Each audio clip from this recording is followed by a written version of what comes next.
I just had some Gatorade, so that's why my tongue is kind of blue. Hello everybody, I'm going to be explaining a little bit about manifestation and the law of attraction and just focusing on yourself and why it's important.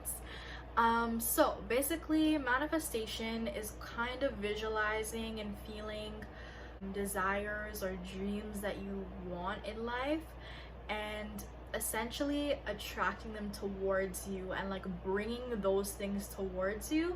And it's not the type of thing that just involves hard work. It's also using techniques to help bring these things into your life.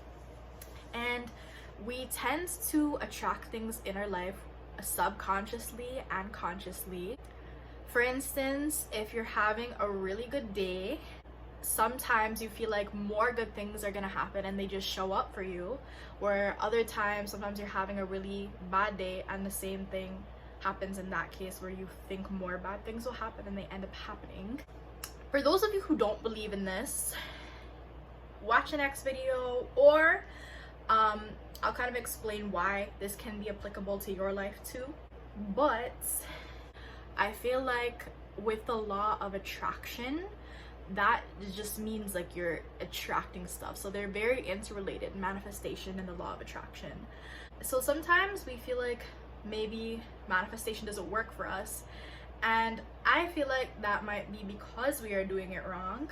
And sometimes we are not aligned with the energy of our beliefs, if that makes sense.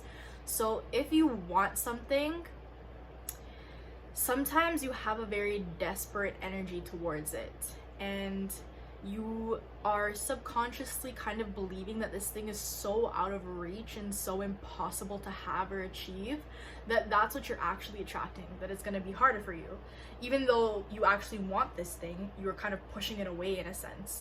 So what we want to do with manifestation is we want to be able to use our techniques, and I can discuss techniques for manifestation in another video. We want to be able to use manifestation as a tool, but also be able to let go of the things that we want, and or kind of have a magnetic relationship with the things we want. So that's where the law of assumption comes in now. These are a lot of big words, so I'm trying to break it down and make it as easy as possible to understand. But the law of assumption is just assuming, you know, this thing is already mine, so why am I stressing about it? I already manifested it, I put out what I want, and it will come to me. So that's kind of what the law of assumption is, like just assuming it's gonna come to me. So I'm going to feel the emotions that comes with my desires. I'm gonna feel super happy, I'm gonna feel content, I'm gonna feel like I already have this thing, because essentially that's how manifestation works. And you're creating this thing because when you're creating that happiness internally, that's when the thing is gonna come to you, if that makes sense. And with things like, with saying that, it's almost like your desires are not actually gonna make you happy, so you have to feel happy before your desires come.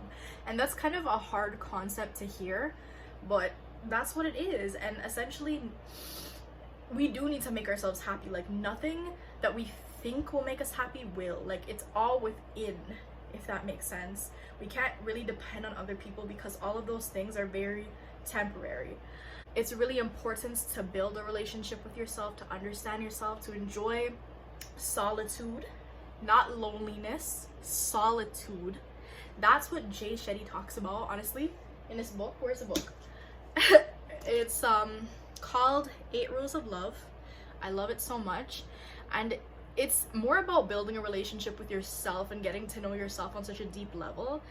And you know, like, you don't want to get into a relationship just for the sake of being with somebody because you're lonely. It's nice to rely on yourself to heal that loneliness, kind of turn it around, make it solitude, and be like, you know, find out what you like to do with yourself, like do things on your own, if that makes sense. But getting back to this manifestation stuff, there was another point I was going to bring up and I forgot. So I'm gonna look at my little notes that I wrote down. When you are thinking about manifestation or manifesting something, I don't want you to think about the how it's gonna happen. For instance, if you want to attract a specific person into your life, you're not going to think about the how, because the how kind of brings you down with all like that neediness and attachments and like worry and, oh my god, how is this gonna happen, like do I need to do XYZ to put myself in the same place as this person? Do I need to like go up to this person? Do I need to do this? Do I need to do that? No. If you want to attract a specific person, for instance, then you don't think about the how it's gonna happen. You just allow, you put out your manifestation, just feel the feelings of how it would be to be with this specific person, how it would feel, what you guys would do together. You focus on those things. You kind of focus on the end. You don't focus on how it's gonna start. The universe is gonna take care of the beginning portion of how it will come to be. And once you start letting go and detaching and trusting in the universe, you might start to see things work for you. And if you don't believe in any of this, you think it's kind of BS, I feel like you can use this as a tool to be happy, be delusional with yourself. And who knows, like a manifestation coming true is the best thing that can happen. And yeah, I hope you enjoyed this video. Thanks for watching.